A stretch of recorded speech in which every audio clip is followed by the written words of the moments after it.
And we're live. Right, this is Mr. Vestech with MrVestech.com or Mr. Vestech Productions. MrVestech.com is actually broken at the minute because I broke it.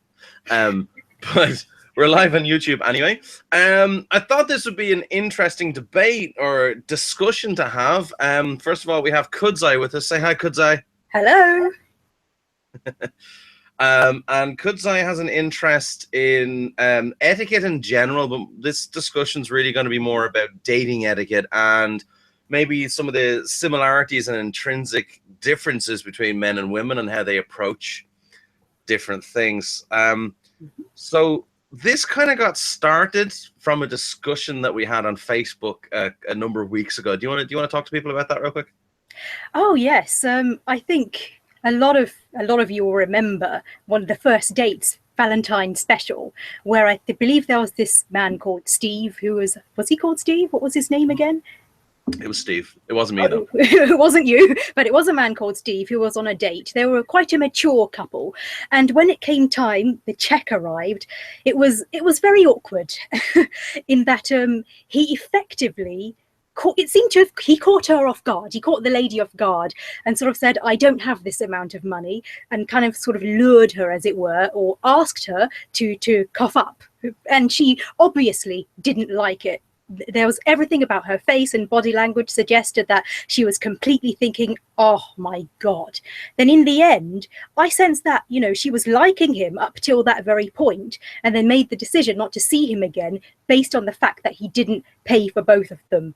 That was what I shared that on my Facebook timeline, and just made a comment when I was sharing it about how awkward that situation was. Like, OMG, how awkward. And it triggered more comments than I've seen on a lot of my posts. Yeah, so, well, before we discuss it then, shall we watch the clip? Oh, yeah. All right, let me see if I can remember how to do this. Because we figured out a way of doing this earlier that in a way that should work, because the YouTube plugin for Hangouts is actually not working, which is ironic considering we're broadcasting on YouTube. Yeah, right. So let's see if we can do it this way, and I'll turn my volume up. Because you're gonna really hear this through my microphone. You can see that, right? Oh yeah, I can see. I can see. Okay, let's go. So this is the clip that we're talking about. Are we ready to pay? Yeah, okay. So I ain't got that.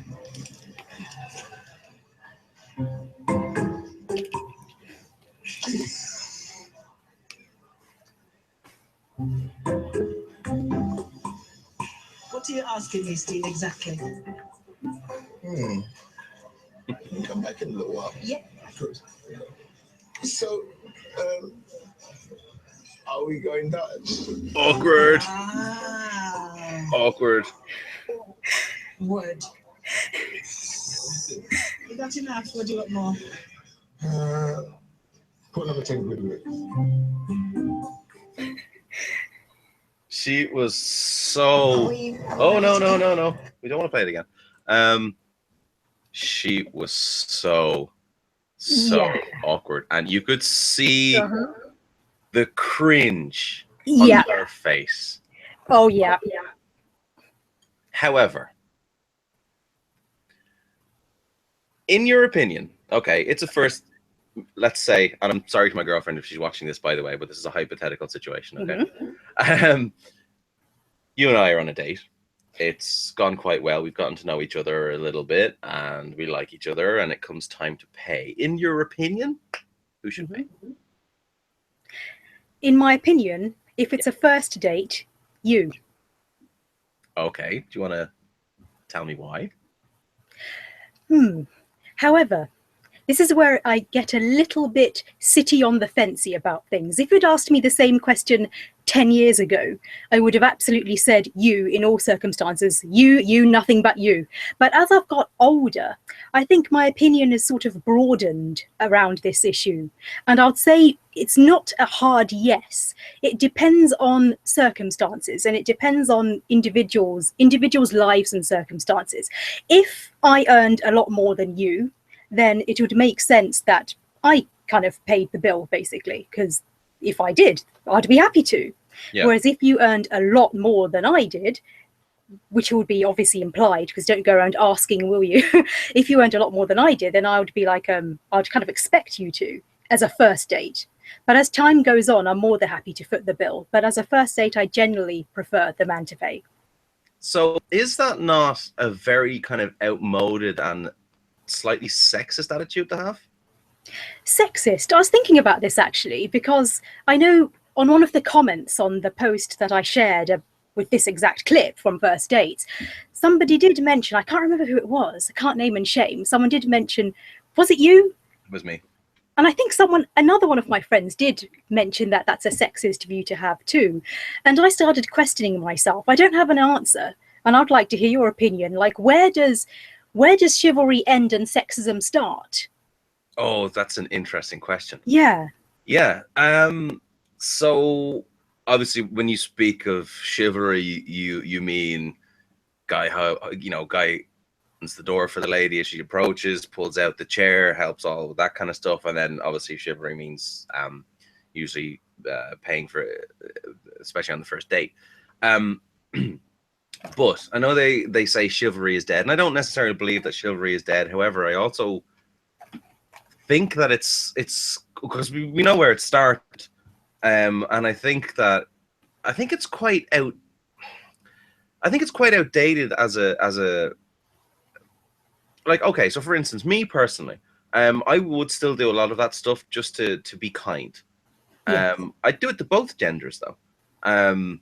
Not necessarily saying I'd go on a date with both genders, because that's not my preference. But what I mean is, I wouldn't be doing it as a chivalrous act more than I'd be doing it just to be nice. And I think when it comes to the reason that I say it's a little bit sexist is not because it's the man paying for the first date, but rather that he's expected to. Interesting. So it's the expectation that makes it sexist.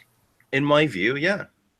Whereas if there were a pre-existing set of values in a man who kind of, it's his opinion that he should pay, that would not be sexist. Whereas if a woman were to enforce on a man who doesn't have that value system, who believes it's not kind of his duty, as it were, to pay, and if a woman were to enforce that on him, that is sexist. Is that what you mean?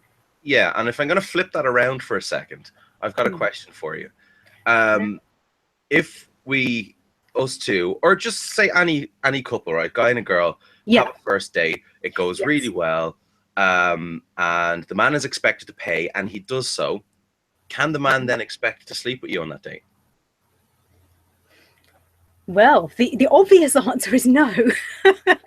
Why? That's not the trade, though, is it?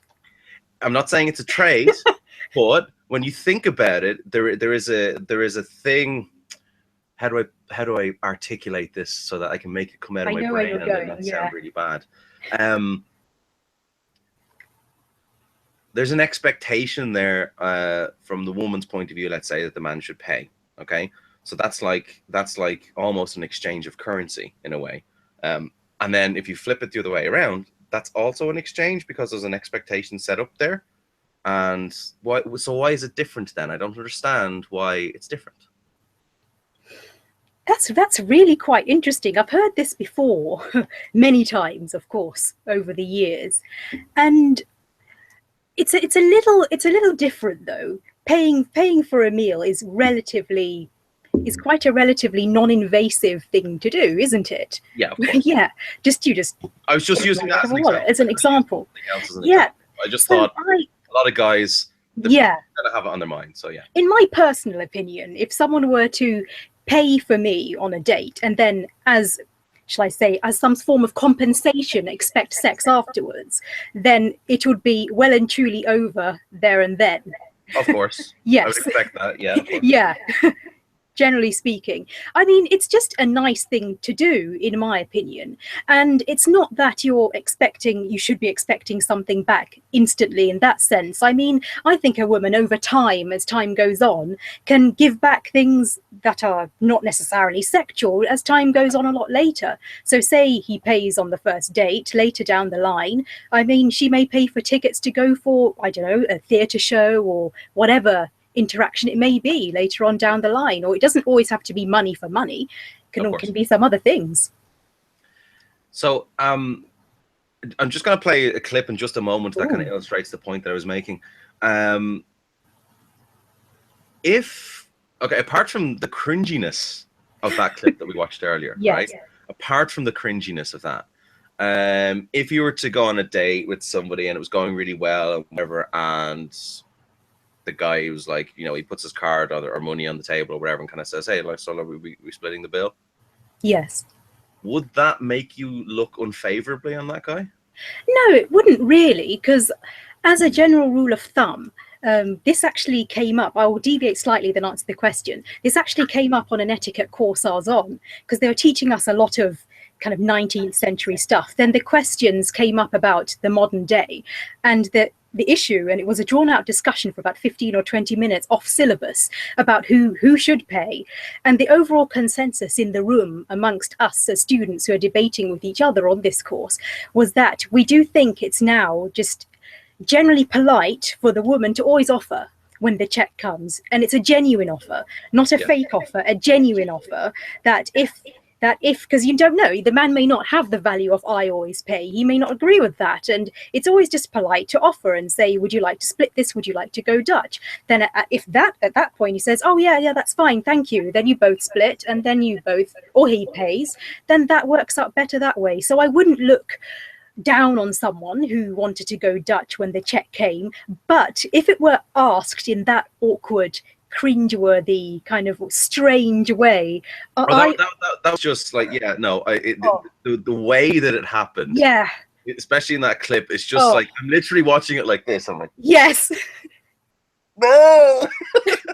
Oh my word, if he had just said, let's go Dutch, or are you okay to go Dutch, she would look like a total bitch to say no. I mean, so he could have just assertively asked or assertively said, let's split the bill, let's go Dutch, are you okay to go Dutch, and call it then. Not being all awkward about it.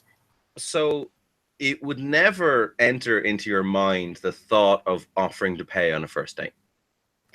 On a first date, I do offer, but it's more of a test. If you know what I mean. Okay, this is something that I was going to bring this discussion to in a while, but yeah, okay. Explain that for the dumbass men out there who don't get it. Just to clarify, I would never determine whether I see someone again or do not see someone again, whether or not the check is paid or not on the first date now. That's how I feel about it now. 10 years ago, different matter. But now I don't form my judgments based on that. It's just a way I use to test the waters. I'll say, oh, would you like to split? Then if he says, oh, that's fine, we'll split it. Then I'm thinking, that's interesting. It'd just be in the back of my mind, but I wouldn't use it as a decision factor of, no, I don't like you, or yes, I do. Why is your initial reaction then? That's interesting. What's going on in the brain there? What's going on in the brain? Oh, do you really want to open that can of gack, Steve? Absolutely. This is what this discussion's supposed to be about. Okay, you've gone there. Education for both sides. Okay, you've gone there.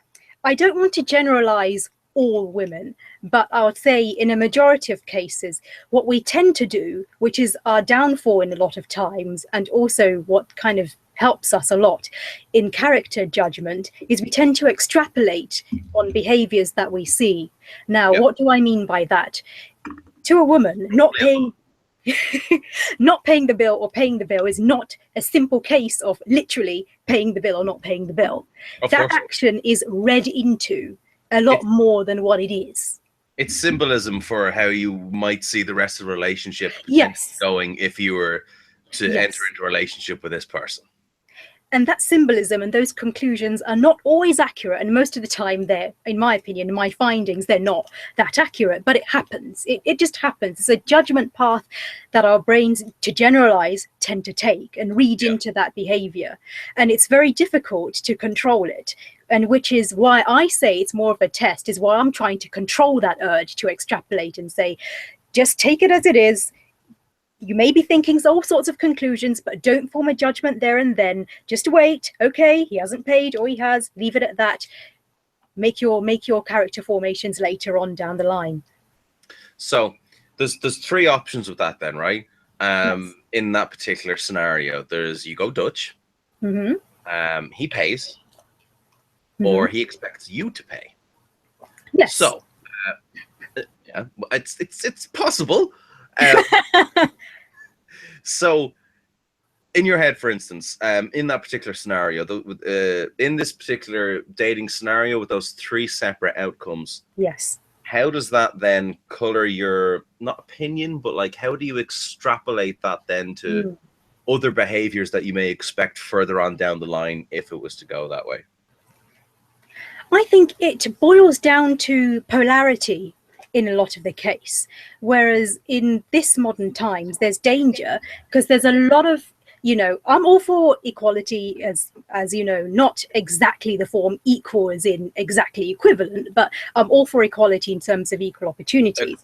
But I think equality, not equivalency. Yeah. If that, you understand, you get it. So in each of these situations, when we're fighting for so much, seems to be a bit of a thin line between equality and equivalence. There's danger that the two genders become androgynous, in that we lose what actually causes that polarity, that attraction. And I think each one of those three outcomes can kind of split the channels into determining what the woman feels. It shouldn't, but it does. I'm afraid it does. It's evolution, and it kind of tends to.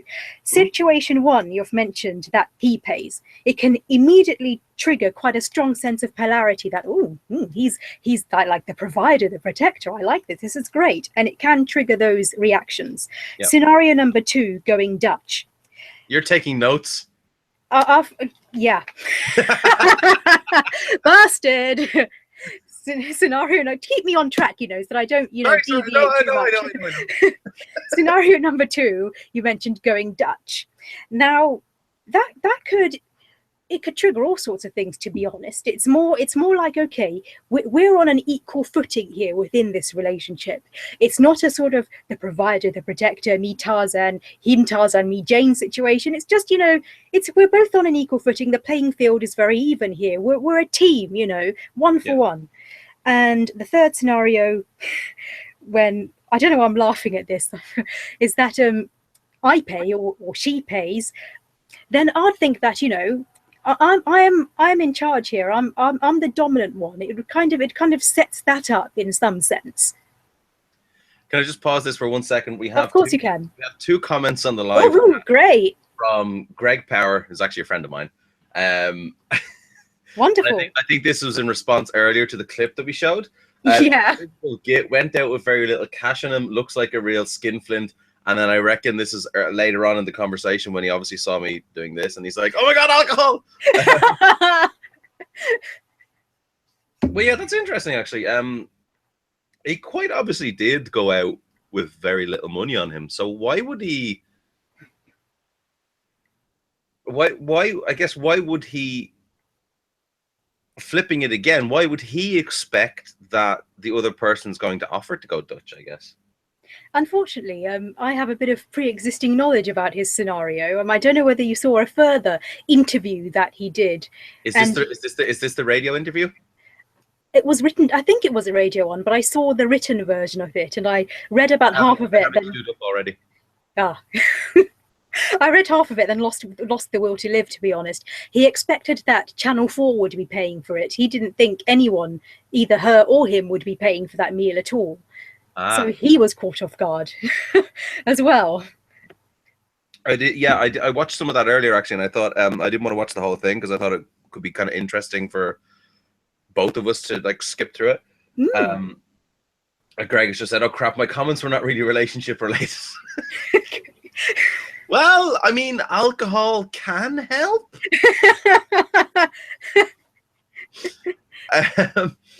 But yeah, no. So okay. So we bring it back to the three scenarios that I mentioned. You were in the middle of talking about that, and I kind of abruptly went on a sidetrack, so sorry about that. Anytime. Go on. Oh, I can't remember. Where was I? So Yeah. I think you were in the middle of explaining the second scenario. I think it's probably the in between the last note that you took.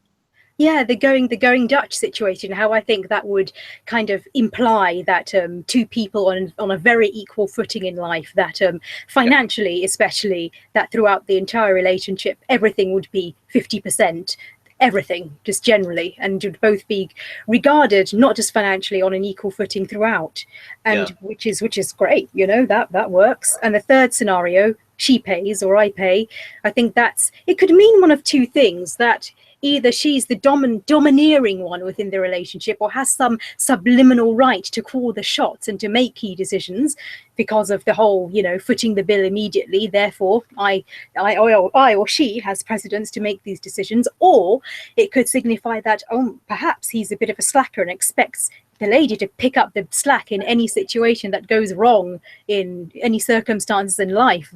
I'm not sharing my specific opinions here, just to be clear in those 3 points, just kind of theorizing what those 3 things could imply. You're just helping us to understand the general female thought process. Yes, which is one little scenario exploded into meaning a lot of other things. You mean you guys like to overthink things? Yeah. No. Really? Really? So okay, so I'm going to try and give a male perspective then on the same question that I asked, I guess. Very good. So again, 3 scenarios, right? I'm expected to pay. Again, for me personally, right? I know, okay, I might be a little bit different, but I could see how there'd be 2 different types. Oh God, this is tough, isn't it? Yeah. Having to articulate what's in my brain and for it to come out my mouth. The beer's not helping you, Steve. Sorry. Hey, it's in my genes. I can handle it. Okay. No, so in the first scenario where it's the guy pays, like for me personally, and I know I made the kind of devil's advocate comment, kind of going, is that not a bit sexist? But for me personally, I actually kind of like to pay on the first date because I know you weren't expecting that, were you? No, I was not. No, I actually kind of like to pay on the first date because it, to me, I guess if I'm thinking about it subconsciously, is kind of exactly what you've said. Like, I can be the provider. I can keep you safe. I'm a person that you can trust to like stick up for you and everything. And that's actually probably quite sexist of me as well.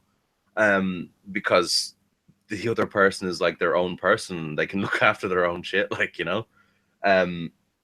but for me, I kind of like to give that impression. Not that it's a false impression. It is also who I am. But there's also a polar opposite of that then. If the woman was to pay, and not for me, I've heard this from other guys. If the woman was to offer to pay, which is rare, but it does happen. If the woman pays, I've been told it can feel kind of emasculating. Because I know, right? Because it's kind of, I guess, traditionally you are kind of seen as the person who's going to pay, and that's going to traditionally give off this impression that, like, okay, further on down the line when we get married and when I can be the provider and you can stay at home or whatever. I know that's really outmoded and sexist. I'm just saying traditionally that's what the expectation was, I guess. Got you. Yeah. So for guys like that, it can actually be quite, I've been told it can feel quite emasculating. And then of course, I'm guessing the lazy person who is going to just expect the other person to always do everything for them is probably going to be like, oh yeah, you pay, this is great. So in the second scenario then, where you go Dutch, I don't really see any negative connotations to that, really. Like, I mean, if somebody offered to go Dutch on a first date, for me, it's never happened, but I I'm actually think surprised to hear that, by the way, just to jump in. no, it's never happened. Oh. But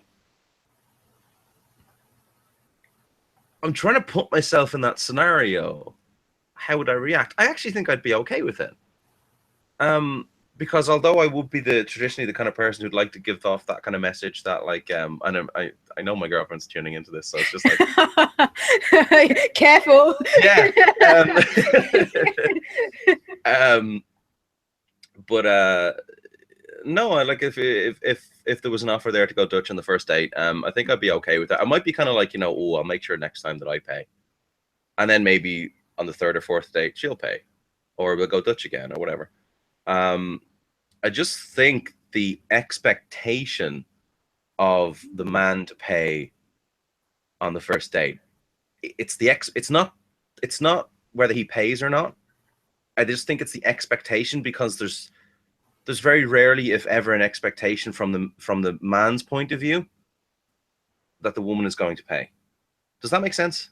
Yes, it does. I know exactly what you mean. And it's a similar scenario that a lot of my female friends talk about, moving slightly away from dating and more towards like living together in a relationship, and the whole, division of who does what around the house. In that, I would agree with you to flip that around, paying on a first date to what goes on around the house, that I think it's sexist to have it as an expectation that the woman cooks and cleans and does all the sort of traditionally things like that. I do think that is vastly sexist if No, it is. it's an I agree with you. expectation there. Whereas if she's generally just happy to do it and just ends up just doing it because she's generally just happy to do so and prefers to do so, then I think that's absolutely fine. So I think my opinions of that kind of match your opinions on paying. The expectation is the issue, not necessarily the action. Exactly. It's like for me personally, I think like you both live in the house. It doesn't really matter who's here most of the time or not. You both have to live in that space, so it should be an equal division of like responsibility. Yep. There's actually going back to a kind of a point that I made earlier. There was actually a clip that I wanted to play for you, more to see how you react to it than anything else. Oh, looking forward to this. Yeah. Let me just set up this. And by the way, this is my first proper hangout, so I think I'm doing pretty well presenting it all. But anyway.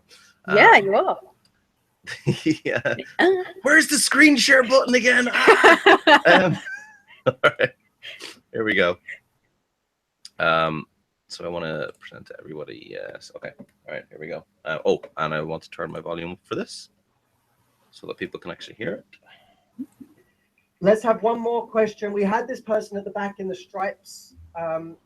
Yeah, let's hear from you. During the dating period, after like 4 or 5 months of dating, I'm just wondering at what point do you have to pay? Did the woman have to pay when they go out? The guy is asking that there should be half and half at that point when you already, At what point? when you already been dating for 4 or 5 months. Right. Look, okay. To give you a quick answer on, firstly, I think we should just deal with the who should pay thing to begin with. When you're on a date, who should pay? I know. I mean, that's what I told them. I'm sorry. But- I would say I'm dating. We're dating. But okay, he's supposed to pay. Yeah. That's You're what I told them. but you're supposed to have sex with him whenever he says.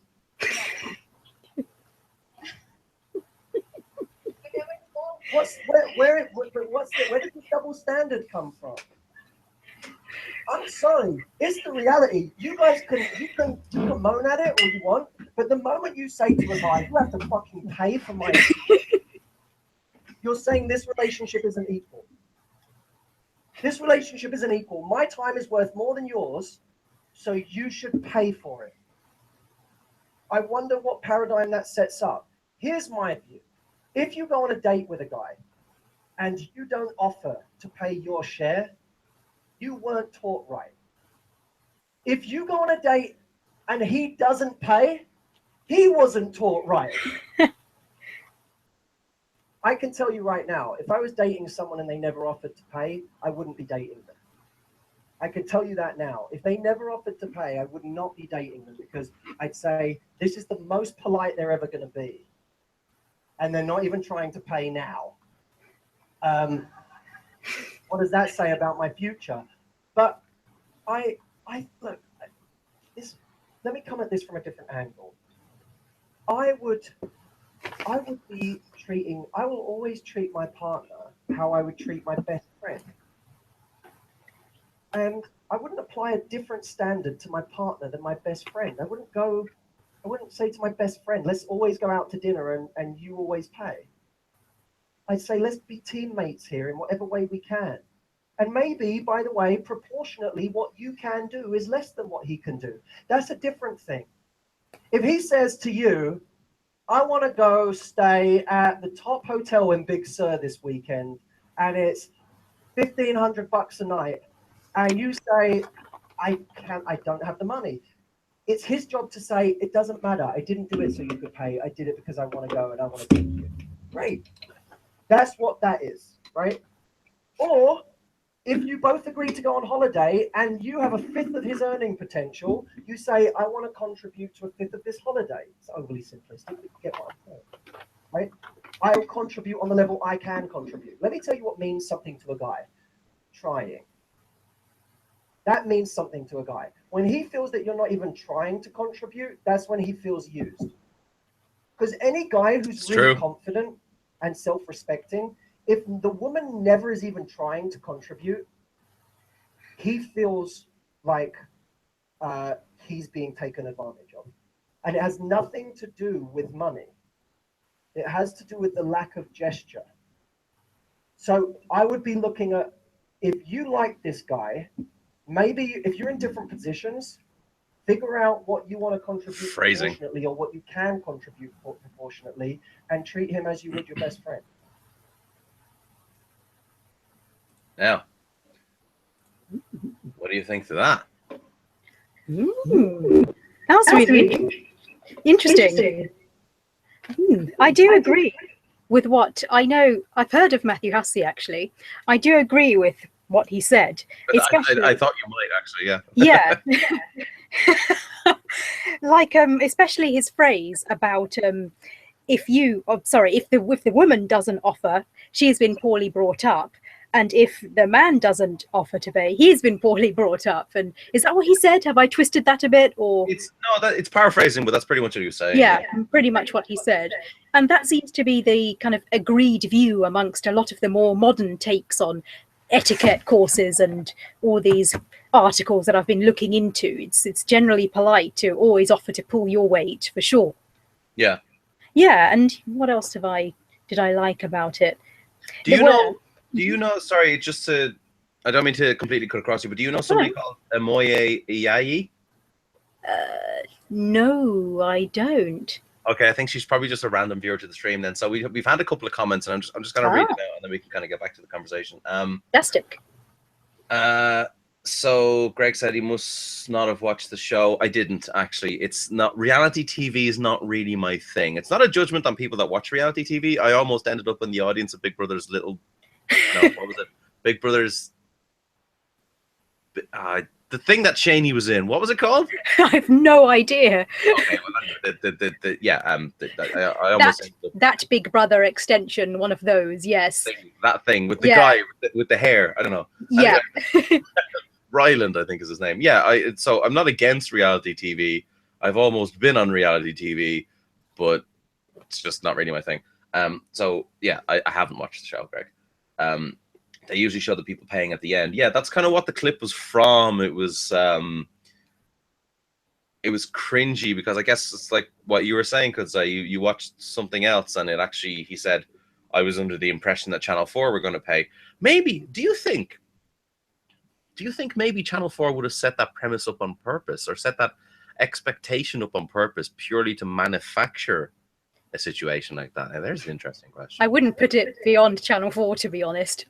I really wouldn't. And if they did do that, then I have to say they got exactly what they wanted. Well done to them. Yeah. So I hope I'm pronouncing this right, and I'm really sorry if I'm not. Emoyi Yayi says, I tend to think of a guy's willingness to pay in terms of his level of interest. Wow. Okay. I'm always ready to go Dutch if the situation calls for it, though. Okay. And then she goes on to say, I've had to pay for a date before, and sadly there was no second date. I don't know if it was because of that directly, though. The interest just wasn't there. So Wow. do you reckon her do you reckon that the fact that she had to pay led to there being no interest? From what you said earlier, I can't help but to say that's a strong possibility. Okay. I can't help but to conclude that. Whereas before knowing, having prior knowledge of what you commented on earlier, I would have been confused to think, I don't know, probably not. But I'm thinking it's quite likely then if the person she was with, I assume this was a heterosexual date. She was with a man on this date, and yeah, I assume so. I think it's actually your friend Zinzi. Oh, Yeah. Oh, brilliant! Yeah. Yeah. Hi. Yeah, got it. The penny's dropped. The penny's truly dropped now. Yes, if that is the case, then if this man was feeling stuff similar, similar opinion to you, Steve, about what it signifies if a woman were to pay on the date, then I suppose he would have wanted to retreat and be as far away as possible from that scenario. So, yeah, then I'd say yes. In that case, that could have been a put off if his opinions were similar to what you've mentioned earlier, Steve. I may have given the wrong impression. So I think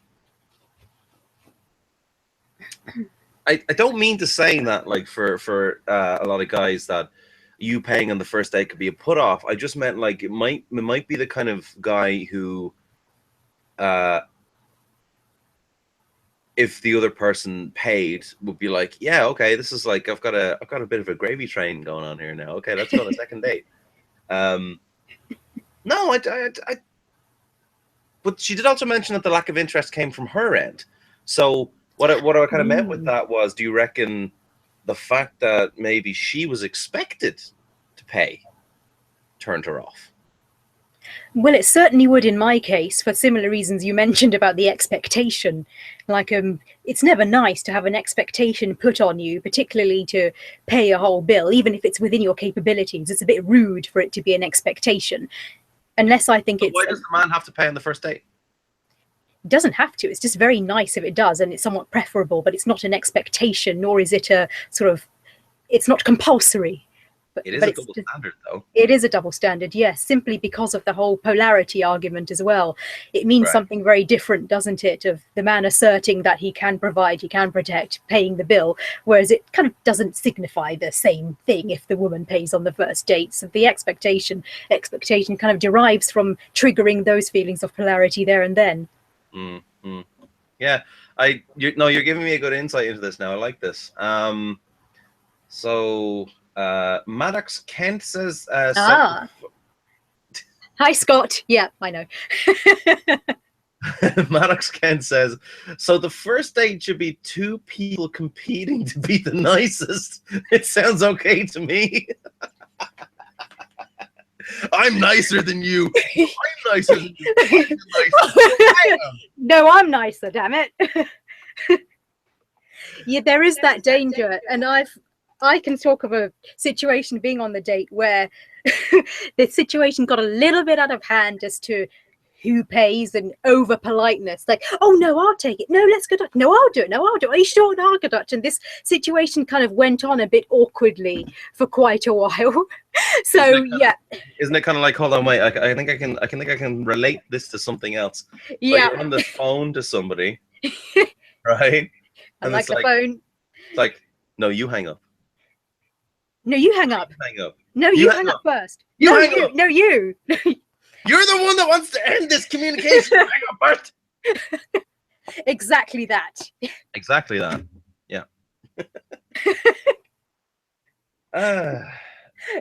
Maddox just kind of went, okay, nicer, you're nicer. Oh my god. Kudzayi, apparently you have a very lovely voice. Oh, right. Why, thank you. Oh. To whoever said that, thank you very much. It's coming from non-heterosexual friend of mine. So I don't know if that's I'm pretty sure it's a compliment. It is very That's much a compliment. I'll, not what I I'll, mean take, to say. Okay. I'll take it as one regardless. No, my brain was working faster than my mouth there. What I was trying to say was, I just don't think it has any connotations. Well, either way, I'll take it as a compliment. Thank you. Yeah. So, okay. So we'll roll it back then because I wanted to read out a couple of the comments that I'd missed. Uh-huh. We roll it back then to your reactions to the clip I just showed you. Yep. Go ahead. Oh, okay. Yes, I mentioned that there are two things that Matthew Hussey said that I agreed with about. If you don't offer, you've been poorly brought up, and on both sides, you've been poorly brought up if you don't at least offer. And the one thing I found very interesting was his perspective, him giving the man's perspective of if you're not trying to contribute, if you repeatedly are not seen to be at least trying to contribute, then he as a result feels that you're taking advantage or that you're using him. That's quite interesting. I did not know that. That's a revelation for me personally. Yeah. And I wouldn't feel that way after the first or second day. Like if I was paying for the first or second day and I'm like, yeah, this is just like, we're kind of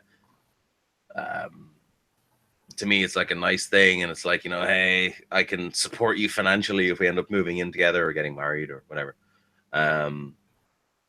But if it was to become a consistent expectation, I would very much so feel that way. I'd very much so feel like I was being used. And unfortunately, there are people out there, and I don't want to just say women because men can do it too. So I just say people. There are people out there who will just use other people. Yes. To get a couple of drinks on a night out, or to go for a nice dinner, or maybe even just going to the cinema, going to the theater, going like all these different things that you do as like date ideas. Yes. Fortunately, there are people out there who take advantage of that, whether they're actually interested in that person or not. So from a man's point of view,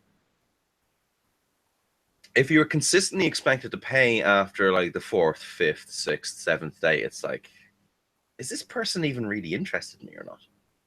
Yeah, I would agree. I think that's definitely a correct alarm bell to bring up at that point if 6 dates or approximately that number of, even probably less than that, have gone by and it's been continuously you paying. I'd certainly feel like I'm taking the piss in that case. I wouldn't be comfortable with repeatedly being paid for over a course of multiple days.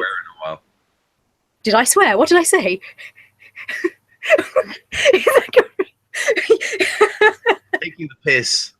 Is piss swearing? I mean, I guess in Irish and maybe British culture, not so much. But if there's any Americans tuned in, they probably would consider that swearing. Oh, really? Oh dear. Okay. It's like me saying bollocks. I wouldn't consider that a swear, but I reckon there'll be. Not really. No. Let's move this to swearing for a second. Sure. Go on. Sorry, I quite rudely interrupted. No, you didn't. That was quite a good interruption, actually. Yes. Yes, I would genuinely feel like I am taking the piss if someone were repeatedly paying for, probably by the 3rd time I'd start to be quite uncomfortable, like, okay, seriously, let's split, or let me take this one. Yeah. Okay, so I have one more clip. It's bringing this. Oh, whoa! I accidentally tuned into our own stream there for a second. So that's the wrong. Here we go. Okay, so I do have a clip of a radio interview that Steve. Is it Steve Alvario? Steve Silvario? Steve Salvari. Ah. The I wanted to say the datee in question, but he was the dater, wasn't he? Oh. I don't know. There's yeah. I get okay. So when you have a scenario of you're going on a reality TV show and they're setting the two of you up together, it's kind of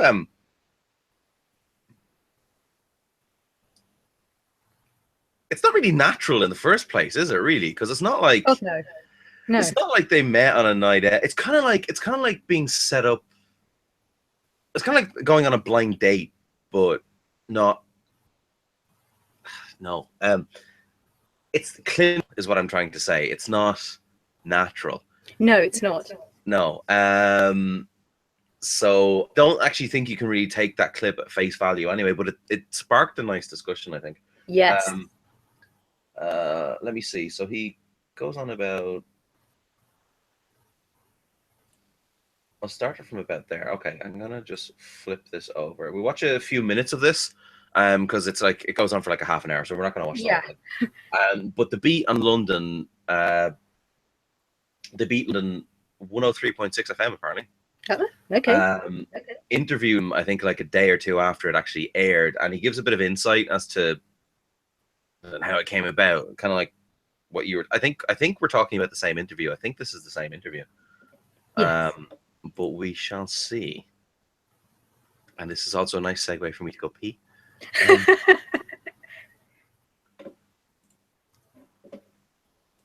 Decisions and be like, yeah, I'd have done the same thing. Yeah, I have. Yeah? I've had a lot of positive feedback. Would you say it's 50-50? They did, I think it was on BuzzFeed. They did a poll. Right. It came out 71%. But you made the right choice. Yeah. Oh, it's been controversial. So I want to ask, why did you go on the show in the first place? Because I wanted a laugh. I went on there for a laugh. And Not for love. I went on there for a laugh, and maybe I meet someone nice. That's the reason I went on there. Mm-hmm. And you need to know, I didn't apply to go on that show. You didn't apply? No, I did not. They hunted me down. They hunted you down, Steve. That's the truth of the matter. They hunted you down, the eligible bachelor. They're like, let's get Steve on the show. No, I mean, someone within the company called his cousin, who was a friend of my very good friend. They were looking for an older man, because they weren't getting enough people like us on there. And unbeknownst to me at the time, they already had the lady. Okay. Hello. And yeah, the lady. And my friend rang me and said, what are you saying? So I said, yeah, why not? Because I've got a very highly developed sense of humour. And it just seems like a laugh to me. Okay. Do you think that Elaine knew that you were going on there for a laugh? And then secondly, if it... How would you know? Do you feel like she came looking for love? I think she might have been. Yeah. I think so. And you had no idea before meeting her. Like, did they let you know a little bit about the other person? So it's completely like a blind date? Completely. Okay. Now, the part that everybody's talking about was the end of the date. It seemed like you guys were having a decent date. Yeah, it seemed like a good date. The conversation was flowing. There was a nice little chemistry building there. That's the way they edited it. How did the date go for you? Explain the date. Well, it was going all right. Look, I'm a well brought up person. I'm from a good family from Trinidad, right? So I was brought up to make the best of a situation. Right? I wasn't attracted to the lady, I'm sorry to say. But damn, Steve. Well, damn, Steve. Put her out there. No, you say how it is. Yeah, I am gonna say how it is, because we're not freed. Hey, this is it. Talk the things. Yeah, and she was quite personable, I just made the most of the evening. That's it. You know what I mean? So then when it comes time to pay for the date now, this is where it got controversial. Didn't it just? Because you just immediately was like, I ain't got that. That's how they edited it, all right? Okay, so can you tell us, all right, so what happened before they cut to that, I ain't got that? What you need to know is that I didn't know I had to pay. You didn't know? No, I didn't. And that's the absolute gospel truth. There's the revelation right there. The show, right? When I got called in for the interview, because they rang me up, had a chat with me and stuff, and decided, maybe I could be good on it, right? So I went in, but the night before, having not seen the program, I went and had a look. And I went online and I watched about 10 minutes of it, 10, 15 minutes. Okay, that's all right. And never saw anybody part with any cash, right? So when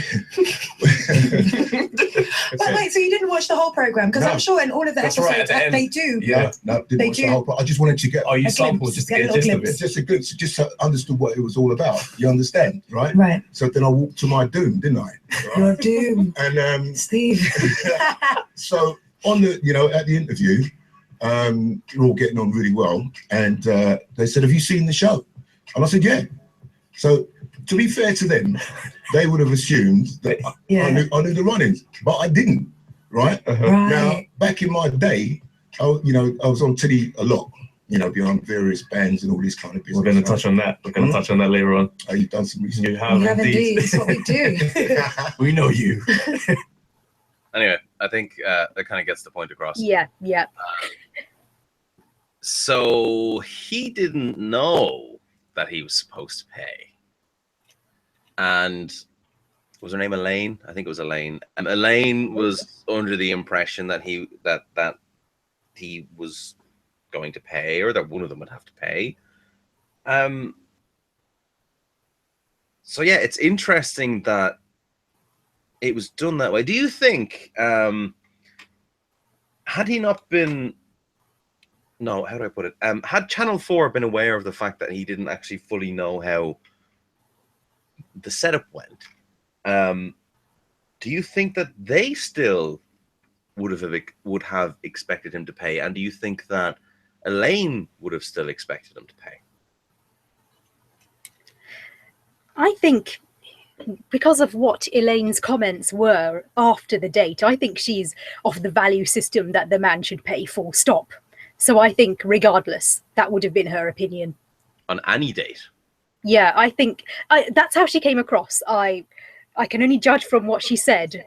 Yes. Okay. Start as you mean to go on, I believe, is what she also said in her commentary section as well. So that implies to me that she expects it repeatedly. That I don't know. That's just what she has implied. And do you agree with that? I don't agree with that. No, I don't agree with her in that front. And to touch on something else, I'm not sure I agree with her demeanor towards the end either, in that I'm not saying that I condone how he kind of proposed that the check should be split at that point in time either. I have an issue with how he said that, not the whole situation. But where he's like, yeah. She's like, so is that enough? And he's just like, put another tenner down, love. And he's just like, no. That was just like another shot. Oh, it was just, yeah. It was like the whole thing was just a shitstorm, to be honest. Another shot. Yeah, exactly. It was definitely set to kill, not stun. Oh, yeah, I agree. Yeah, that whole situation. But I'm not sure I agreed with her forming her judgment of discounting him simply because he did not pay, but more to do with his demeanor around that check scenario. I think was more telling to me than whether he paid or not. But she seemed to form her judgment based on the fact that he didn't pay alone. That's what I picked up from it. So you say that was quite telling for you then? Quite telling of what? Because see, what I'm actually, one of the things that and I'm sure you're aware of this because you're very intelligent. Thank you. One of the things, one of the reasons that, no, I don't mean that in a reductionist kind of way. I just mean you are quite smart. Like, so I'm sure you've probably picked up on what I'm doing here already. There are many guys out there that don't get it, that don't understand and I'm not saying I do either. I try, but I don't always fully get it. There are a lot of guys out there that don't understand the female perspective, the female mindset when it comes to these things. And one of my goals for this stream really is to open up people's eyes a little bit, on both sides. Because I'd like to think that I can offer a male perspective as well as to how the thought process would happen in my head. And I'm not saying that's how it would happen for every man, but I do have friends and we do have discussions about things, so I do kind of get the general mindset. Dating is a very complicated thing. Oh God, yeah. Like people try and take it at face value, and it's like, just seen a person, whatever. But yeah, there's so many like missteps that you can make, like like a friend of mine, I'm not going to mention any names, but a friend of mine recently, unfortunately, didn't work out in the end. But let's see if I can neutralize. Let's see if I can make this neutral and non-identifiable. Hold on a second. Good luck.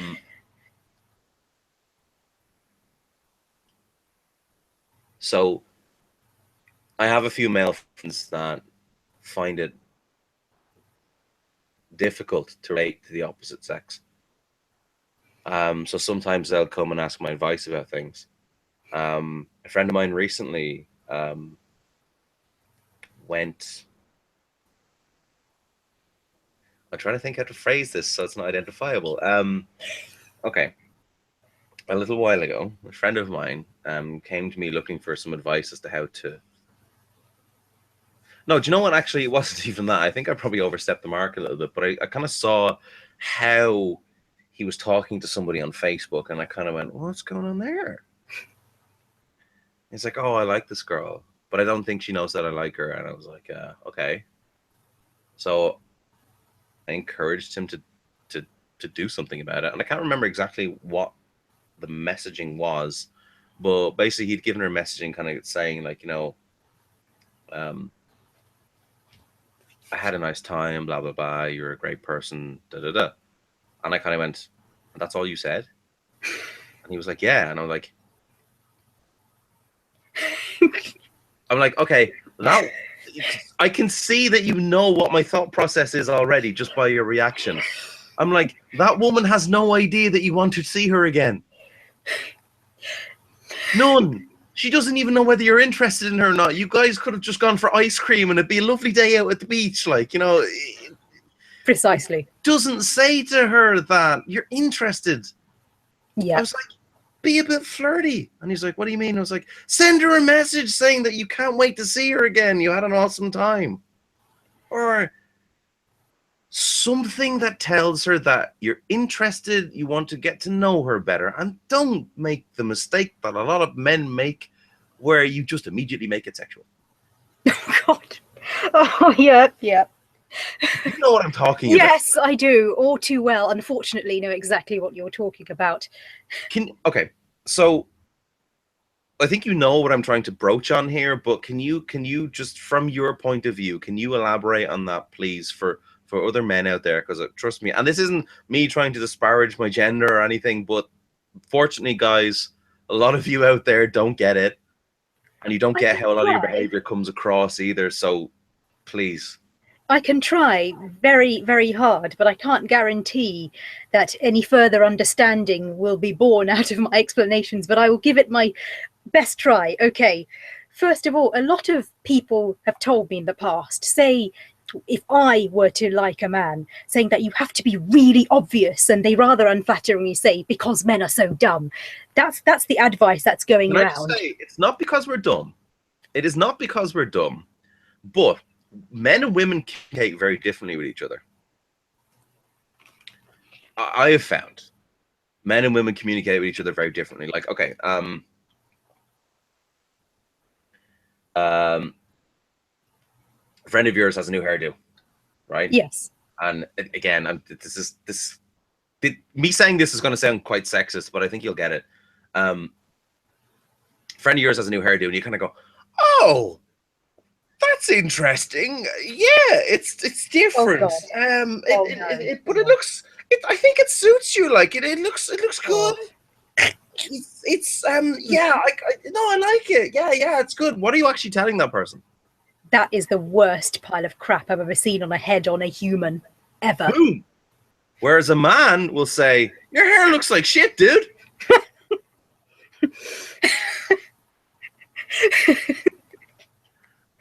So immediately there is a complete difference in communication. Yes, I do think women communicate more subliminally, for sure, than men, and there's sort of like a very much understood code amongst women how we communicate with one another that probably won't be picked up if you just don't know it generally.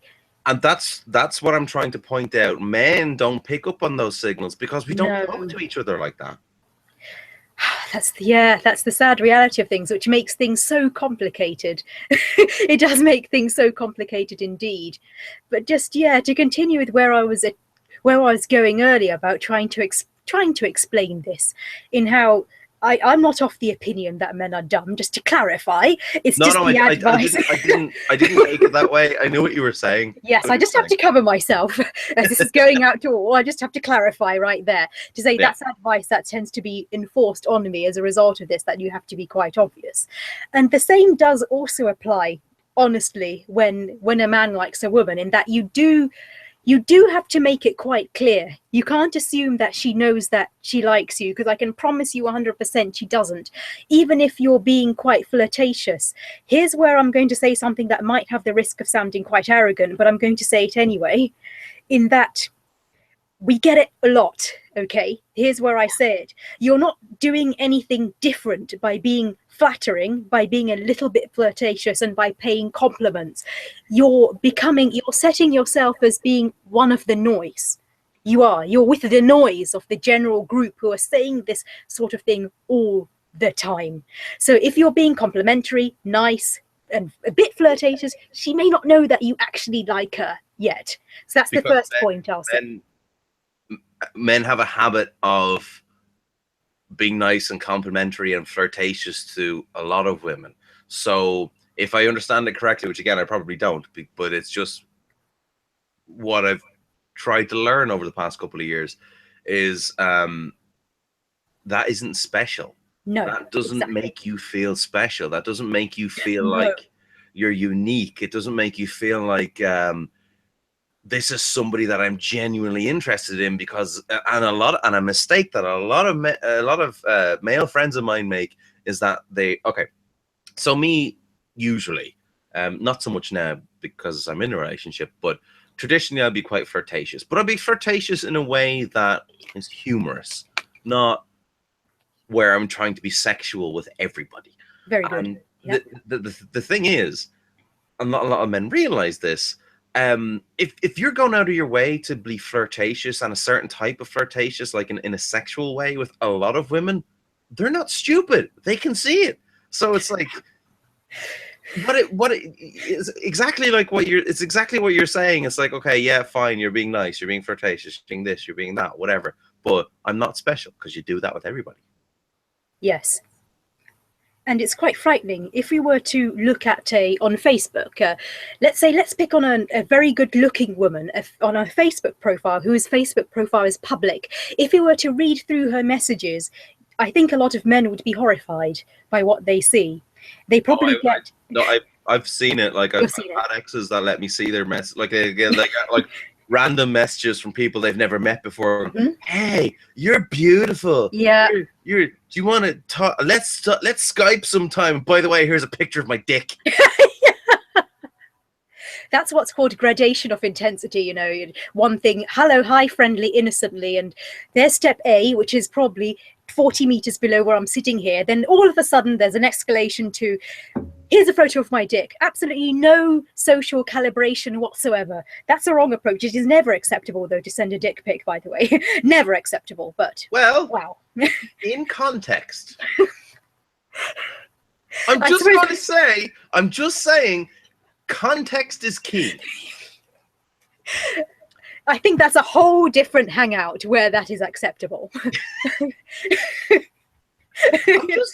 just saying, context is key.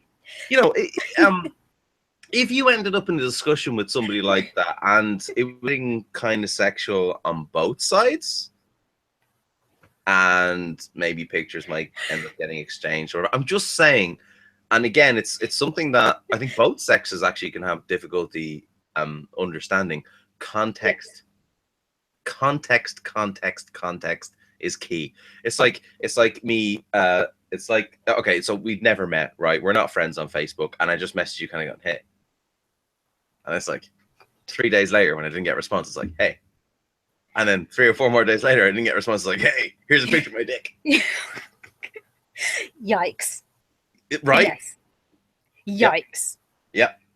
And there's a And worrying your immediate number. reaction, obviously, is like, "Oh my god, I need to date this person." Clearly, Yeah, of course. Yeah, of course. It's an immediate love at first sight. Yeah, let's get married. Yeah, love at first dick. brilliant. Where is this conversation going, Steve? I don't know. Can we bring it back Yeah, to something that makes yes, more sense? Yeah. Where was I going before we went on the dick pic route? I can't remember. Well, you mentioned penis, and then we just lost track completely. Yeah, I have that habit. Sorry. No, you were talking about we were talking about how certain discussions, if they can get flirtatious and that kind of thing, where like if the guy is flirtatious with all of his female friends or all of the females that he encounters, like if he's flirtatious in a certain way, there's nothing that says to you, "Oh, this guy's paying Yes. a certain interest in me. I feel Yes, special." that's one side of it for sure. If he's treating all his female acquaintances and friends that way, that's one thing. But even not having sight of how he's treating his other female friends and acquaintances, having sort of just general light flirtatious complimenting behavior doesn't separate you. It doesn't, because I'm afraid we get it all the time. It's just you're not special. If you're paying her a compliment, you're kind of generating oh thank you, oh how sweet reaction, whereas nothing else is being thought of it. It's just like, I get this every day, oh thank you, nothing else. Or if she's very attractive, it may be an eye roll, here we go again. But generally you're not making yourself obvious, and you're not coming across as special at all. Okay, so I'm gonna make this a bit personal for a second, but I'm also not going to give too much away. With me and with my girlfriend at the moment, I like to think that I get it, and I'm never going to fully get it because I'm not a woman, but I like to think that I get it in the sense that, like, when I originally met my partner, she's very attractive. Like, she's very attractive. Don't get me wrong. I have eyes. Yes. I can see she's very attractive. Yes, I can see. I've seen the photos. I agree. Right. But that tends to be where the male, well, okay, that with a lot of guys, that tends to be where the thought process stops. It's like, oh my god, yeah, she's hot. I want her. Yeah, she's hot. Whereas with me, it's like, okay, she's good looking, but who is she? Ah, that's You know the what I key. mean? It's Yes. like, and so that time that we met, we got talking, and this, I can't think of a better way to phrase this, but her brain turned me on. Oh, Do you know what I mean? yeah. But so flipping that for a second, I think the trouble is with a lot of men, testosterone, like, can actually drive us crazy. No, I'm being totally honest here. Testosterone can drive you crazy. Your hormones get racing. You see somebody who's quite good looking, and then that's all you're thinking about, because your hormones are making your brain kind of go, yeah, procreate. I'm sorry, but on a base level, that's what it is. On a base level, that's exactly what it is. It's like you look at somebody and then you kind of go, yeah, we'd make nice looking babies. It's reductionist to men. I know me even saying that, but like on a primal, just purely hormonal, that's what your body's telling your brain. So, and I think a lot of guys haven't gotten over that. Like, a lot of guys haven't been able to recognize and control that. Because when you can actually look past somebody's looks, when you can look past how they make your other brain feel, you can actually meet some quite interesting people. And I found that when you're able to look past that, like you said, it's like you get this every day. You get it every day. You get compliments. You're beautiful. You're sexy. You're this. You're that. Blah blah blah. Whatever. And it's like what you said. It's just noise. It's just white noise. Yeah. And And a lot of guys don't get that, because if you can actually do something that goes past that white noise and kind of like again, I bring it back to when I met my girlfriend like a year ago. We ended up having a really interesting discussion about just her point of view on things, my point of view on things, and things that we were interested in that were similar, and things that we were interested in that were very different. And then having a similar discussion like to what we're having now, where it was like my point of view, your point of view. We try and gel it together. We try and make sense of it. There's so many guys out there that can't get past the whole, oh my God, you're hot. The thing is, I suppose, it depends what you're looking for, doesn't it? I mean, if a woman is good looking and there's a brain within that good looking as well, then you must appeal to more than just the looks. Because I'm telling you, for once, if you're approaching on the surface, you are annoying her. If she's well brought up, she will be polite to you, but I can promise you, hand on heart, you're annoying her. And an example would be that okay, I'm trying not to give away too much here, as you were trying to earlier, that well, it's like yes. If I can, I think I know where you're going with this, so I can give an example. It's like the whole, I can't figure out if you're Beavis or Butthead.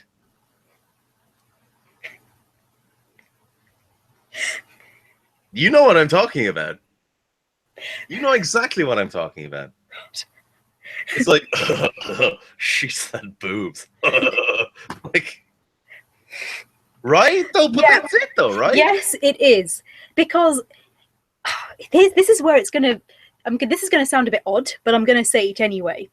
So, say if it's not a matter of whether a woman is good looking or not. It's whether the impression of whether the man thinks that she is good looking or not, which is what counts in this scenario. And don't get me wrong, physical attraction kind of has to be there anyway. Oh, yes. But I'm going to try and explain something which is so hard to explain. Whereas if he were to approach her and start liking her and start to display obviously that he likes her, and he knows nothing else other than the way she looks, if she has more than just the looks, that she will not look at that too favorably. Have I made sense so far? This is quite a hard concept to get across. To me, yes, but other people might need a bit more help. It's not for me at all, I promise. Yeah. Yes, it's very difficult though, isn't it? If she happens to have brains behind the looks, and you start to display that you like her quite obviously, quite aggressively, and you don't know anything about her, you only know she's good looking, and you start to like her based on that only, suspicion would be running in her brain that, well, this is weird. He's being a bit seedy. He knows nothing about me. He's making conclusions about me. He's liking me purely because of this. This is weird for me. Or he's playing a bit of a long game where he's pretending to be interested in the things that I'm interested in. Oh my God. Just to get into my pants. Oh, the number of times that has happened. Now, and again, you can never tell as a woman. And I think I try to understand this, but I don't always get it. But as a woman, you're never sure if he's playing a long game and he just wants to date.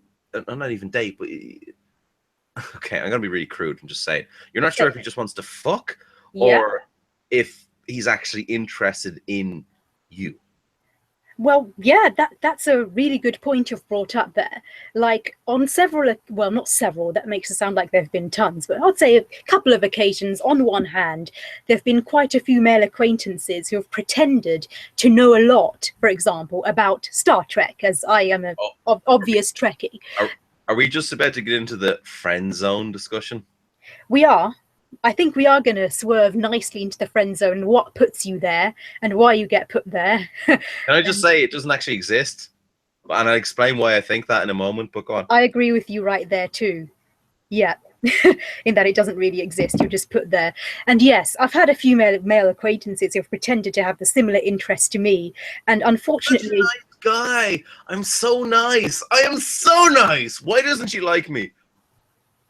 Yeah, it doesn't work, I'm afraid. You're best off having your own life, your own paths, your own interests, and with having your interests, your hobbies with the passion, with intensity, with your own realm, which is more attractive than trying to pseudo pretend to be into something she's into, because you will not win her approval in that way. In fact, you just make her think, oh, for God's sake, ugh. Find your own interests, have your own path. Exactly. Yeah. I have had this is just reminding me of conversations I've had in the past. I've had this discussion with male friends of mine, and it's like that. It's like, so I'm so not okay. Again, this is going to be quite crude, but I think it'll get the point across.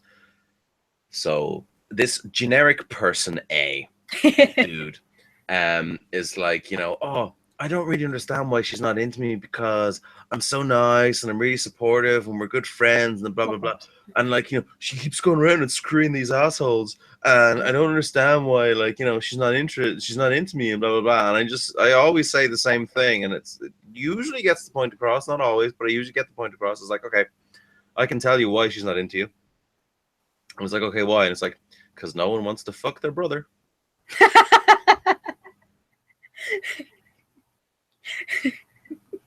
Am I right? Or funny how I know what you mean by that. I'm worried how I know what you mean, but I do. It's very true. The one way, if you want to accelerate yourself into the, well, there's no such thing as the friend zone, but I'll refer to it as the friend zone just for reference sake. If you want to accelerate yourself into like the friend tonight, zone, we're in the friend zone. yes, here's how to get there quickly. Be nice. Be very polite. Be nice. Agree with her. Have opinions that appeal to her, that appease her. Don't disagree with her. Just be nice. Be a nice be not a gentleman. That's another different thing. Be a nice boy. Be nice. Friend zone. Oh, he's so nice. Oh, but you know what? He's just too nice. Him about Oh. anything and any problems I have, and he's just there for me all the time. Oh, he's just not so somebody I nice. want to be in a relationship with. He's my brother. Oh, he's so cute. He's so nice. Yeah. Avoid that like the plague. Yeah. If you don't want to be there, don't do that. Well, you know what though? Like, I actually also find as well, a lot of guys lack courage. They lack the courage to kind of go before they even get themselves into the friend zone. And I actually think it's quite disingenuous as well. I actually think personally, a lot of the guys, excuse me, a lot of the guys who refer to a lot of the guys who refer to themselves as being in the friend zone are assholes. Really, an asshole can be put in a friend zone? Ooh. No, but it's like, I find it really disingenuous because it's like, I'm only your friend because I want to fuck you. Oh, that. Oh. But that tends to be the same type of person, though. It's like, you know, but what you said, like, never disagree about anything, agree with everything, don't have your own interests, all your interests are hers, try and mold yourself into being her perfect guy, and then wait, why are you surprised that she's not into you? Die. I know, right? Yeah. That is not going to get you anywhere. It simply won't. But it's mainly because it's completely disingenuous. Yes.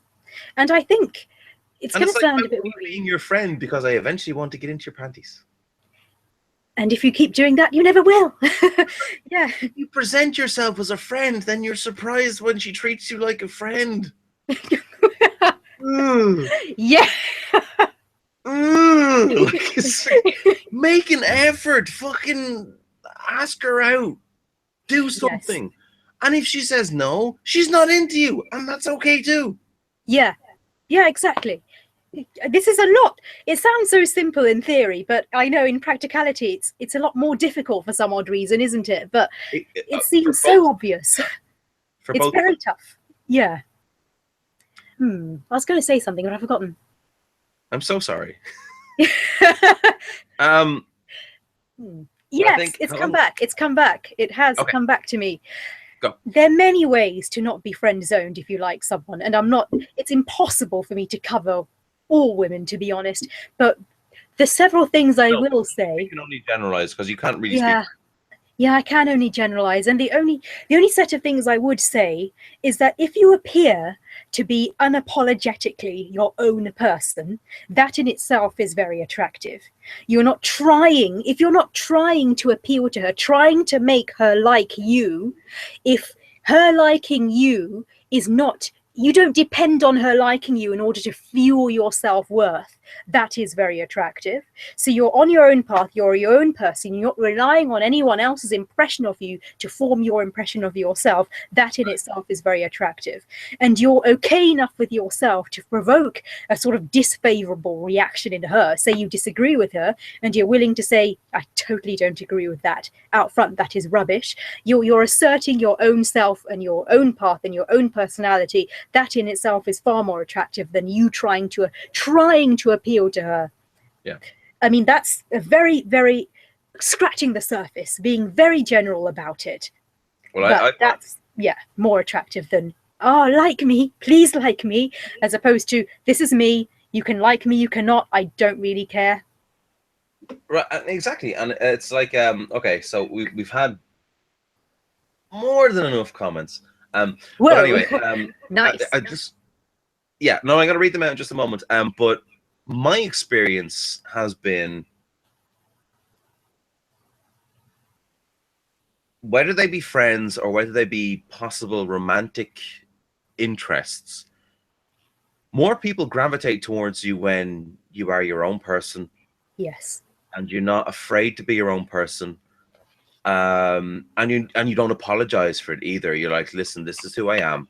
Like what you said, this is who I am. Like it, fuck off. Yeah.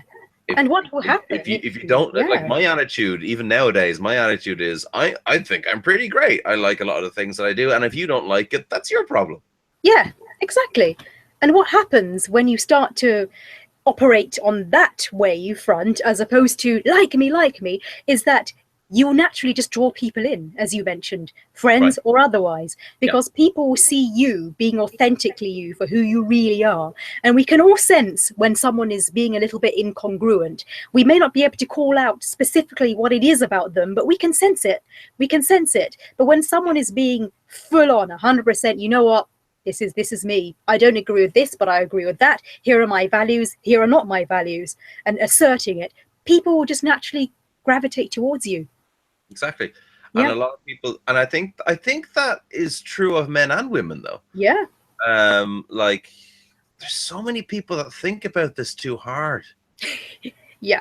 Seriously, it's and the one thing that I have a bit of an issue with is a lot of guys, those guys who are surprised at the end of friend zone. It's like, well, are you so surprised though? Because you put this person on a pedestal, and you keep building up the pedestal, and the pedestal gets like higher and higher, and then you're surprised when you can't reach them because you're looking down at them like this.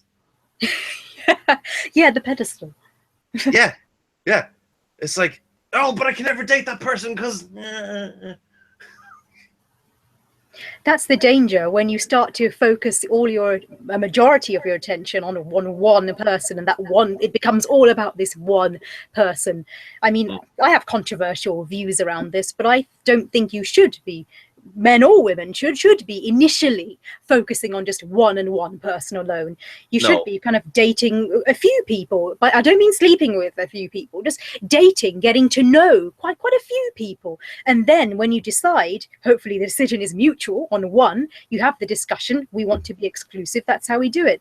That way your brain is not in this scarcity position of it all depends on this one person, because this one person will feel that desperacy from you, and that will be unattractive.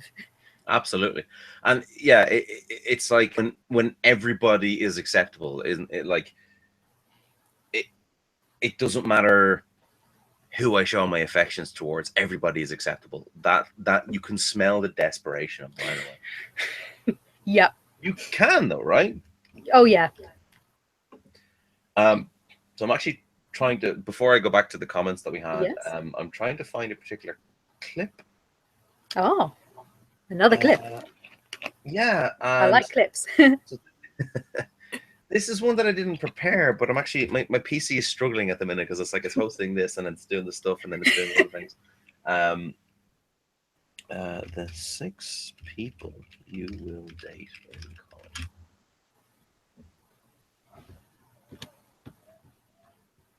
This isn't.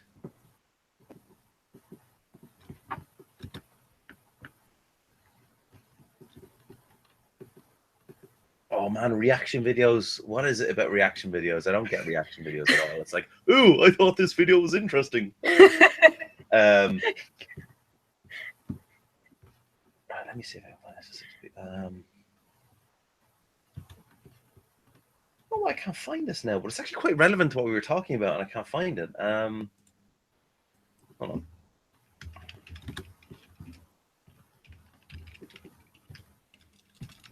It's a couple of years old as well, so that probably explains it. Ah.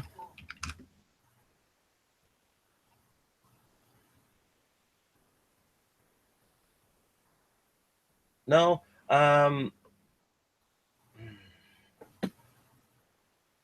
This is a pity. Reaction time, 6 girls you'll date in college. Yeah, that's the video I'm looking for, but I can't find the reaction to it. Hold on. How annoying. I know.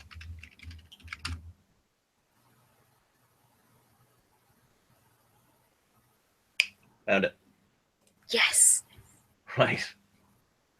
The internet's a strange thing. Because I'm totally not using this as a segue to go pee again for a second. Hold on. Okay. Let us screen share again. Yes. And I shall turn the volume up. And I think this might be a nice way to bring this conversation towards its conclusion. Yes. So thoughts? Wow. Okay, so I know it's but this hangout on air will end if you continue broadcasting content you aren't authorized to use. Oops. Fuck you, YouTube. Really? It was on YouTube already and we're putting it on YouTube? Come on. Really? Okay. It helped to illustrate a point. Right. I basically have a warning that if I do that again, they're going to end the stream on us. So whatever. Oh, we're still here. Yeah. Anywho. Wow. You know what?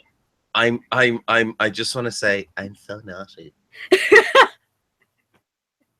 No, but I actually, like, in a very facetious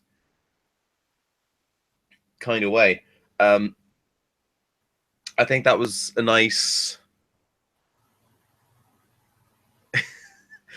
wrapping up of things. Yeah. You know, people are always different. You're gonna end up. I fucking know I violated copyright. Go away. I think. Oh, I had a couple of comments to read out actually, didn't I? Oh, wonderful. Yes. Let's see. Right. So. I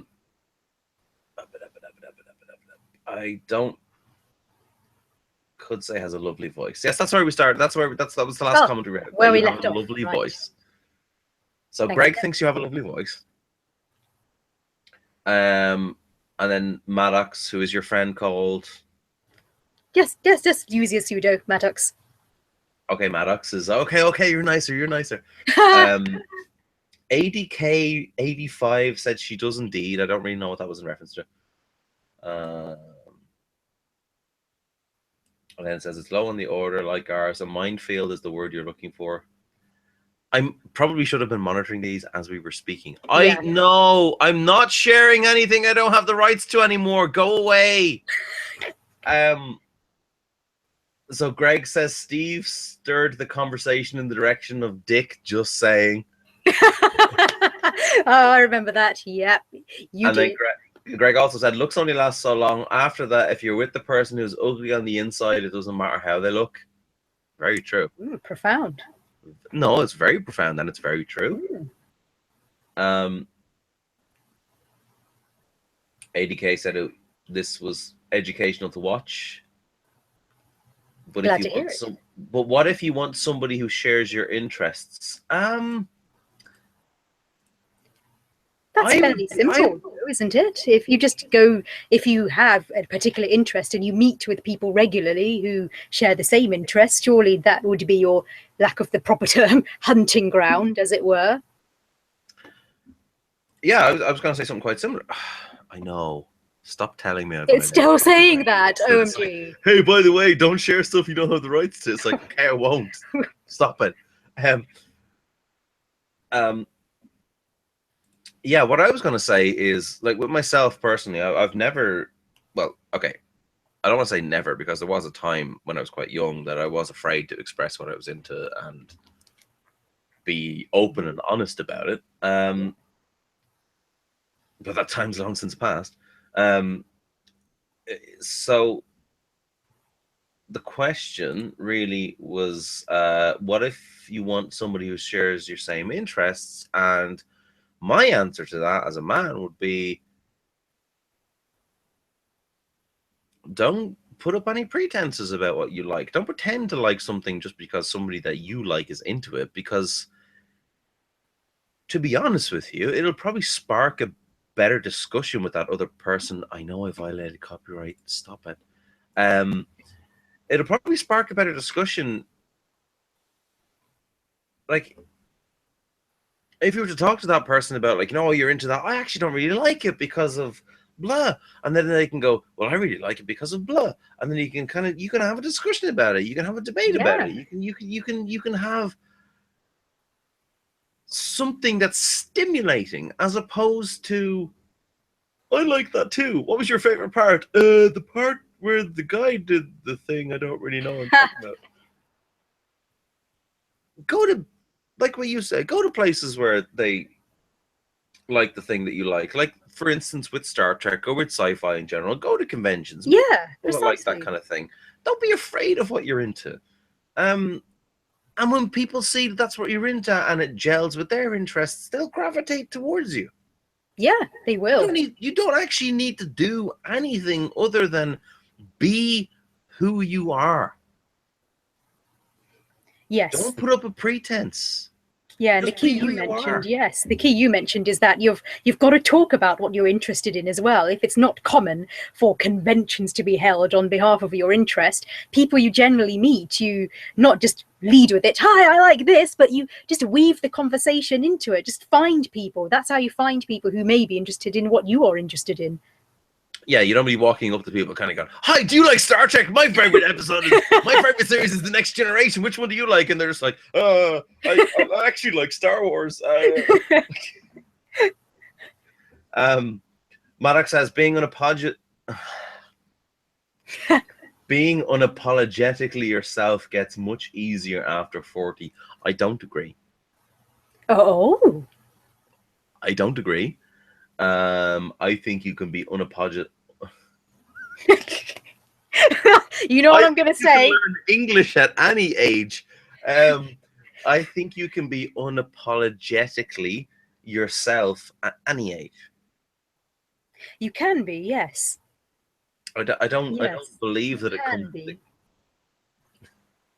I don't believe that it comes with age. I don't believe that it comes with experience. Even I think you have to make a conscious decision to be comfortable with yourself, and you know what? Even if you're not comfortable with yourself on the inside, it's actually not that hard to portray yourself as being somebody who's very comfortable with who they are. Yes, I would agree with that. But where I do agree with Maddox, and it's just my personal situation really, that it has become a lot easier as I've become older and older to not sort of act with a filter, preempting what people may be perceiving first. That has certainly got a lot easier as the years have gone by, for sure.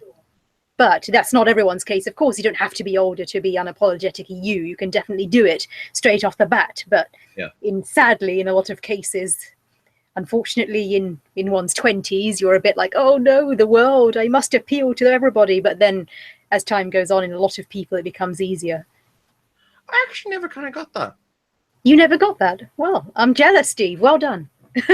No, I don't mean that in a self-congratulatory kind of way. Copyright, yes, cool, thanks. And he keeps, like, every so often it's just a pop-up that kind of goes, don't use things that you're not authorized to use. It's like, oh. Okay, I've learned my lesson. I'm a bad boy. Okay, stop now. So 80K85 says, so stand your ground then. Yes, absolutely. Yeah. Be who you are. Yes. Don't fake it. But like, women are people too, and they're not stupid. They can see you faking it. Yes, that we can. And they don't like it. That we can. We can sense it for sure. And it'll come across as something like, he's just a bit weird. He's just, and the word creepy will come up a lot. That's what we would be sensing when you're not being congruent with yourself. Exactly. And the creepy thing, yes, can come across when you're trying to portray yourself as being somebody that you're not. And it's usually quite apparent that you're doing that as well. Also, apparently, the fact that I keep getting copyright notices is Maddox's fault because he has copyrighted the word unapologetically.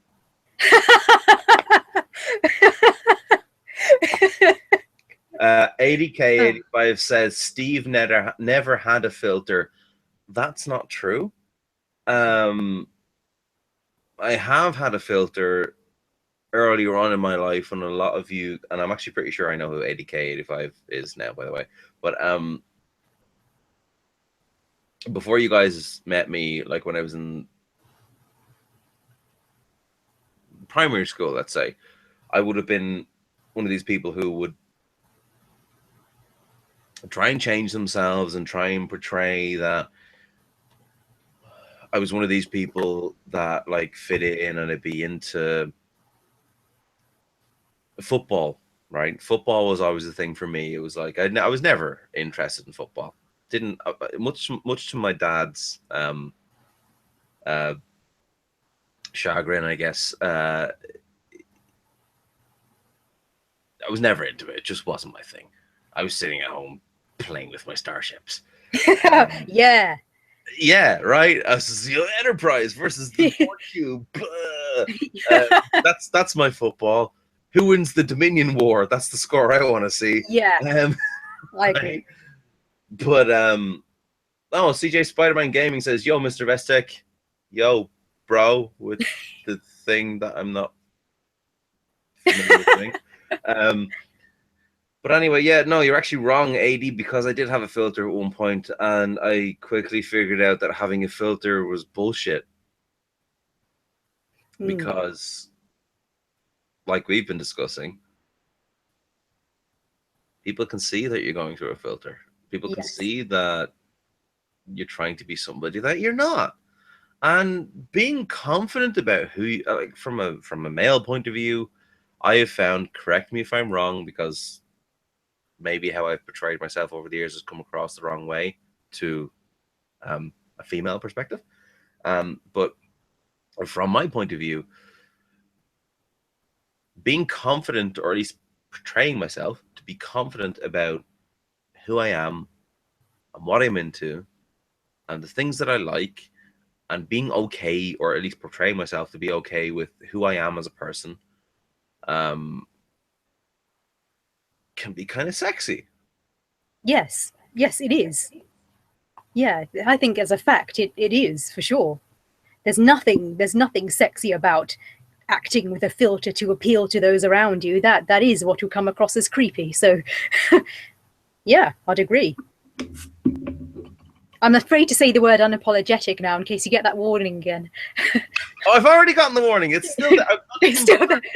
I'm not clicking on it anymore because it's just there now. It's literally like, this hangout on air will end if you continue broadcasting content you're not authorized to use. And it's like, okay, Kudzayi, apparently you're copyrighted by somebody on YouTube. Oh dear. It's your fault. Oh dear. CJ Spider-Man Gaming said, it's me, Steve. Say hi to Kudzayi. Are you excited for FCD? I am.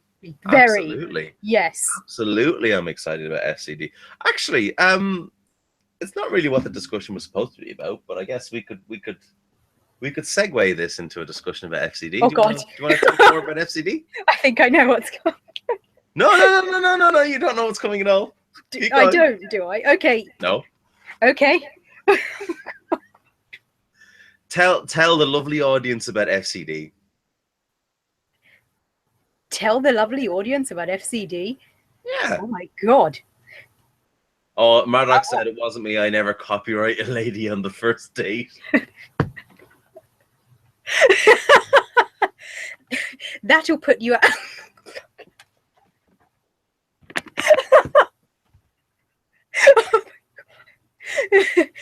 Yeah, this is, as modelled by Steve, our star guest for FCD, who's of course going to be there prompt, on time, signing autographs, photo shoots, partying with us. This most reliable guest of the lot of them, who is always present at every convention, has never had a history of pulling out, and this is just going to be great. Yeah, looking forward to it. I have a question to ask you. Uh-oh. Why doesn't Jonathan Frakes have any children? Well, I suppose he never shows up to have sex, does he? Why not? Seriously, why doesn't Jonathan Frakes have any children? Oh, it's not a joke. I don't know. Why doesn't Jonathan Frakes have any children? Oh, he's pulling out. Oh my God. That's become my new favourite joke. I made that up. You may have to copyright that one, Steve. No, I'm afraid to do that because I might keep getting notifications from YouTube about it. All right. I think we should probably end the discussion there. Yeah. It's been a pleasure having you as a guest on my YouTube channel. Let's just read one or two more comments before we go. Oh yes. 80K, 85 says be there or be square. I assume it's in relation to FCD. Yep. CJ Spider-Man Gaming says, how does it feel to be on YouTube rather than Facebook live stream, Kudzayi? The only difference to me now is that Steve is opposite me on my screen. It's kind of less, it was more nerve-wracking beforehand because I hadn't really prepared much on what I was going to say, just kind of going with the flow here. But at the same time, it was much nicer. It's like having someone to talk to. Well. What did you say, Steve? Sorry? Sorry, I was just saying, I think we did rather well. I think we did rather well as well. I hope those listening in, watching, thought so too. And I hope that I've given an insight for women as how to the male brain can work, and I'm pretty sure you've given an insight to guys as to how the female brain works. I hope I've given an understandable, like comprehensible insight in how the female brain operates in various circumstances for male listeners. I know it's difficult, but I tried. Well, that's been dating etiquette and the intricacies between men and women that can happen on a daily basis with myself, Mr. Vestek, and Kudzayi. Yes. We should definitely do it again. Yeah. Not about the same topic though, because that could get kind of boring. Yeah, indeed. But yes, it's been a pleasure to have you on my channel, and yeah, it's we'll been do it again great. very, very soon. Yeah, thanks for asking, Steve. I had a blast. No problem. Is there anything that you'd like to say to the audience before we leave? What would I? Ooh, I can't think of any firm conclusions other than what I've said so far, really. In that, the whole difference between, equality and equivalence, and how in this day and age, 2017, a lot of the old-fashioned etiquette tends not to be so applicable nowadays, and that we started this conversation with who pays, that could be an whole awkward situation, as we saw on the first dates clip, in how I think we both agreed that the issue with that clip was not necessarily that she did pay in the end, but how the whole situation was handled. In that I found it interesting to summarize on your perspective, hearing that repeatedly paying for dates could result in feeling quite used as a result of that Matthew Hussey clip as well. And me pinpointing that what it could mean going through a woman's head about 3 scenarios of whether he pays, she pays, or both split, what could be going on in her mind, exploding a situation around a point. And yeah, they're just the key things we touched on that I found quite interesting. Dick pics, of course, we swerved into that, and to FCD, and I didn't actually mean to send you those dick pics. That was oh, so that was you. I was the one that was like this and like this. I would think nothing less, Steve.